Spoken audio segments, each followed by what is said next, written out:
I started track like 7 years ago. Did it for like a third of my current life. Um, and one thing that characterized when I first started was I would get to meet timid, especially like those big meets. I'm talking nationals, national qualifiers, provincials, even American meets. Like one of my first indoor American meets, this was February of 2019. I was so nervous of the American girls. I fouled out. I got last place.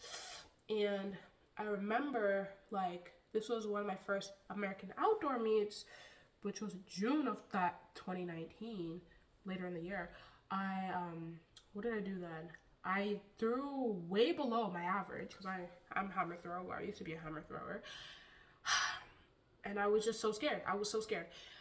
It wasn't until I gave myself the permission to win that I started doing better. And it was weird at first, right? Like, I read this book and it said, think gold and never settle for silver. Huh? That was arrogant. I thought that was the most arrogant thing ever, but I'm like, let me try it. I kid you not, the next year at that same meet where I fouled out and got last place, I won the meet, right? And I've noticed that I want to translate that into now my post-track life. I'm allowing myself, giving myself the permission to win. Like this summer, I interned at CHOP, the Children's Hospital of Philadelphia, and I felt so inferior there too, right? And that translated like, oh my god, I'm too timid to scare. I'm too scared to ask for this. I'm too scared to ask for help. I don't want to be a bother because I barely made it here. That's how I'm reflecting a lot of the time at Penn, like imposter syndrome, you would say. Then I'm like, I feel inferior. I can't talk to this person. I don't want to talk to this professor because they're gonna find me out to be a fraud. And I'm definitely not the only one who deals with this, but the ubiquity of this issue needs to be talked about. This is a sign for myself, and I'm talking to myself, people like myself, you need to give yourself the permission to win. You need to give yourself the permission to be happy and do what you want to do, or else you just be miserable. Like, again, I took such a long break from YouTube because I'm like, I'm not making money from it. Like, my dad is gonna think like, what am I doing? Oh my god, like what are people gonna think? What are people going to think? That's where all this thing comes crumbling down because I told my dad I want to start this YouTube, and he's thinking, you can't do it like this or you're not going to make money from it. And my whole life I always thought, what can I do for my family? Like always think of how I can support my family. Like I'm first gen here, figly, as you would say. At least that's the term here. And that's all I'm thinking about, right? I've said it before, everything that I do, if it's not academic, not related to money, it's some way, like it's all together. I don't do anything just for the fun of it because I have not given myself the permission to be happy because I do not think I deserve to be happy. I don't think I can be happy until like, oh, I graduate. We're in October. Inshallah, I will graduate in May. I'm going to wait till May, and then even then, because before I said I won't be happy until I get into Penn, right? And today's the day that ends. You will give yourself the permission to be happy at whatever stage of your life. And I'm gonna start now. Look at this. My place is kind of a mess right now. It's something to deal with. But I am so lucky that I'm in the US. I have the opportunity to go to one of the best schools in the world, go Penn, and I don't have to pay anything. I'm on track to graduate with no debt. I can be happy about that.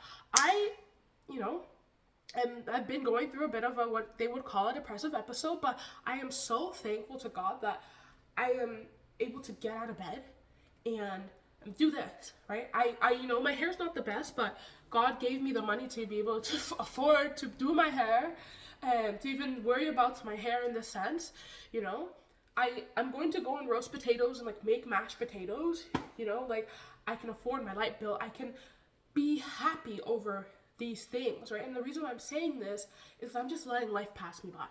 I'm just letting life pass me by. If I'm not getting an internship at SIG, I don't deserve to be happy. And that's the mentality I'm going to get rid of, right? That's the mentality that a lot of us are working, like having, right? And we're not allowing us to be happy, even in relationships, right? I'm talking to this boy right now, and, he's an engineer, and he went to Drexel around here, studied mechanical engineering. I'm like, oh my god, he's so smart. He has a good job.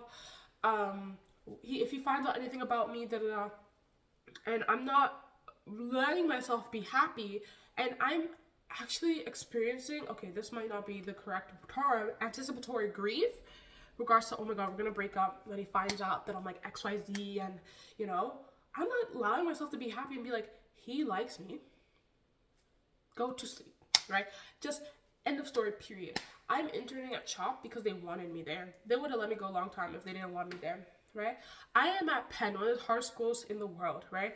I've never been on academic probation to be like, oh my God, I don't belong here.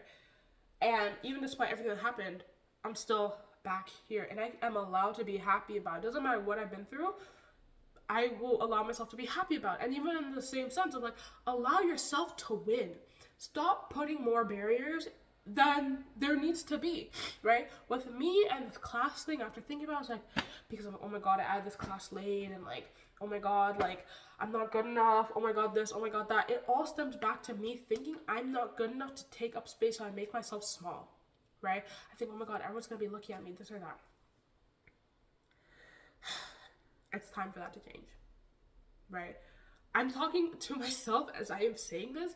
And again, the whole reason why I'm doing this YouTube thing is because there are bare people like me. Bare, if you're not from Toronto, like there are a lot of people like me. That's what I'm trying to say. Not like no people. There are a lot of people like me who are perfectionists, and they're like, it has to be perfect, or I can't, I can't just enjoy my life. And look at where that is getting you. Are you happy? I beg to differ. So, no, that's literally all I have to say. This is your sign to give yourself the permission to win, because you deserve to win. You deserve to be happy. Tell yourself that. Think gold and never settle for silver. Even if you have to have it on your phone, because I have that on my phone for 5 p.m. and 10:30 p.m. Don't ask me why. They're just arbitrary, but I've had that on my phone on repeat for years, right? And it did help me a lot when I was doing track to remind myself that I'm just as worthy as any of the other girls to do well at these meets, right? And just in life, you're just as worthy as anybody else who's qualified to get the position. You're just as worthy as anyone else at your school to enjoy your time at school. People would like to be friendly. That's another thing when it comes to relationships. Like, I need to recognize that, okay, I'm not like a bad guy. That's like people want to be friends with me, but I act like that. And because of that, I could be so nervous in relationships. I'm like, what if they leave? Da da da da da da. Give yourself the permission to just be. Right? And how do I end this off? I don't have anything to say, but thank you.